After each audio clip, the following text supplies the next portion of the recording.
let's begin with the cases. We've simplified the unit into two cases, one for the tube and base and another for the accessories.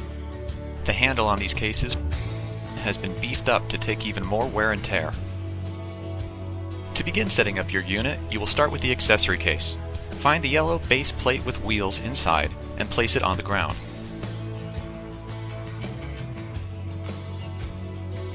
Now you are going to want to retrieve your tube and base case.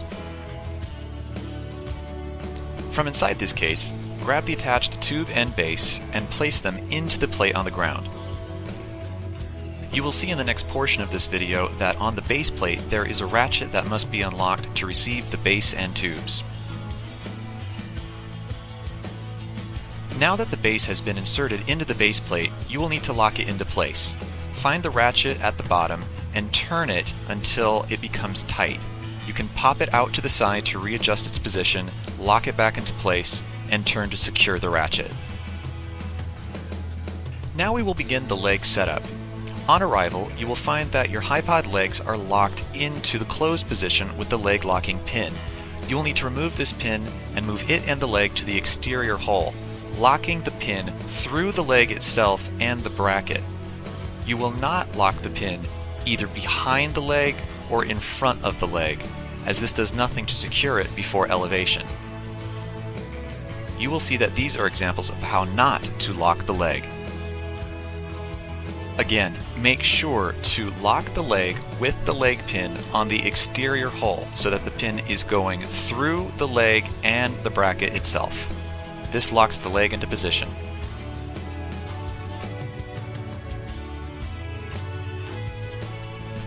At this point in the setup, you can extend the HiPod legs to their full length. Lock them loosely, as you will most likely need to adjust them in the next step. Check the bubble on the top of the HiPod base to ensure that your legs are set evenly. Adjust the legs to make them level, and check the bubble again. At this point in the setup, your unit should look like this, legs extended and locked into place.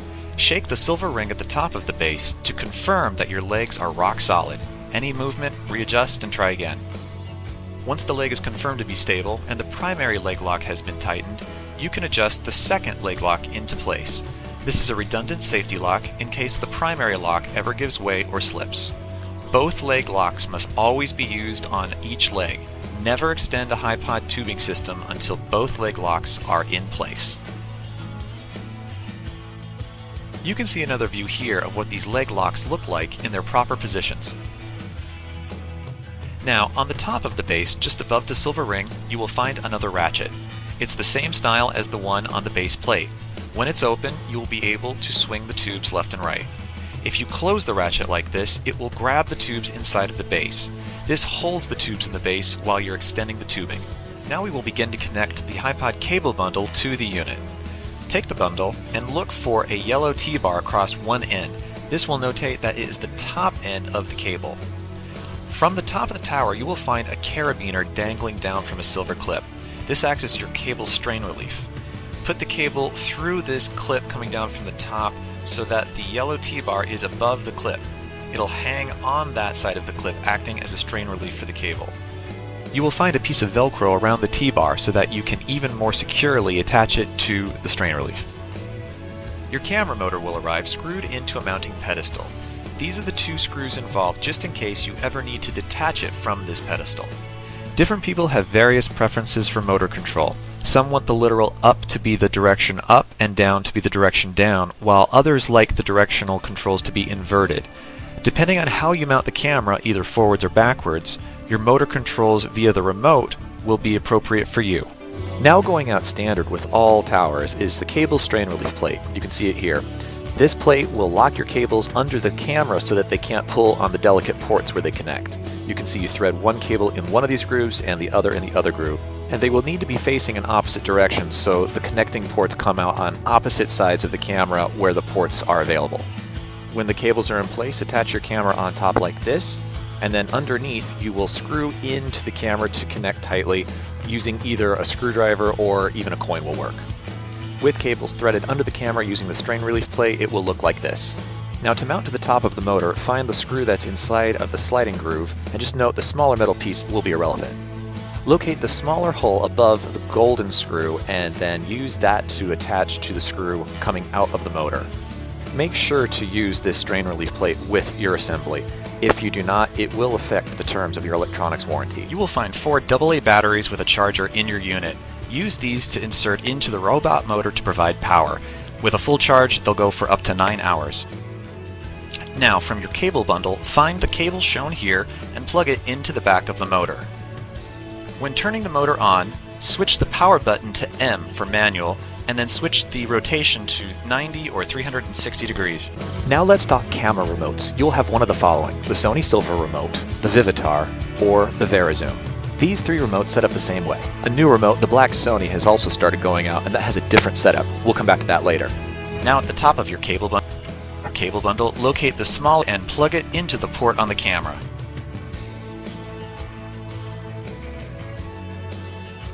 On the opposite side of the camera, under the handle strap, you will find a little door you can open.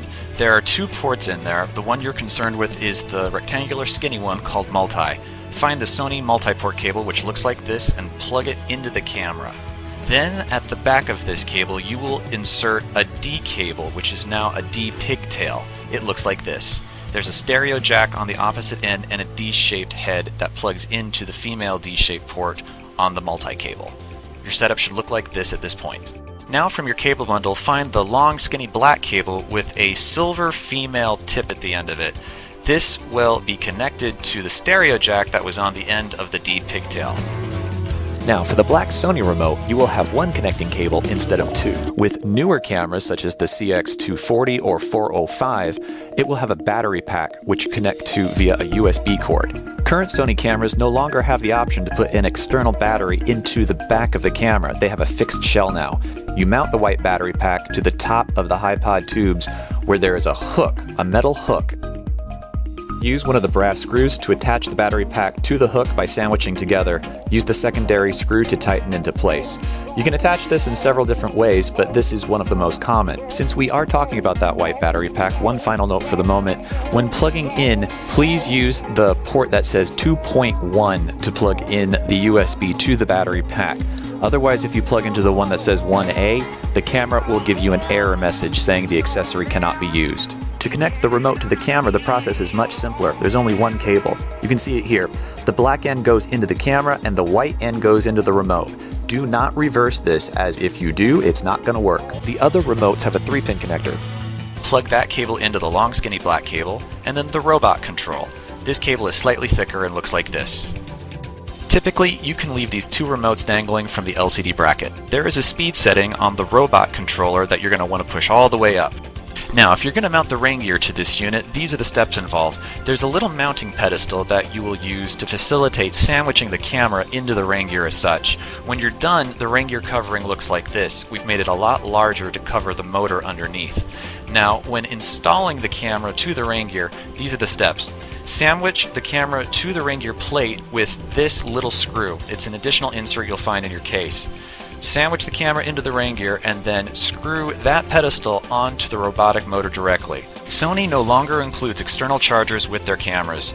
To charge the camera battery, leave the battery in the camera and plug in via USB. To set up text on screen to see your battery and record status, follow these steps. From the default screen, hit the menu button and then select camera mic in the top middle.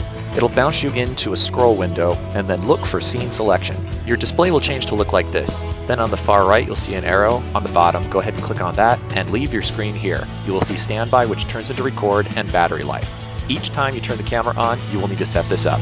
Now, to program your camera so it won't auto turn off after a few minutes, go to Setup and then scroll down until you see something that either says Power Save or Eco Mode, and then go ahead, click into that and turn Power Save or Eco Mode off.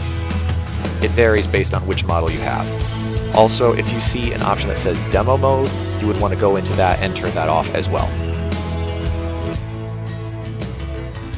Each stage of tubing has a cam lock that secures the tube in place. To elevate your unit, unlock the cam lock, push the tube into the air to your desired height, and lock the cam lock again. This will squeeze the poles together so that they cannot move. You will see a white line on the end of each tube recommending where the placement of the tube should be locked. There are safety pins for the bottom stages of the HiPod tubes. For the X23, there is a single pin for the 4th stage, whereas for the 31, there are 3 for the 4th, 5th, and 6th stages.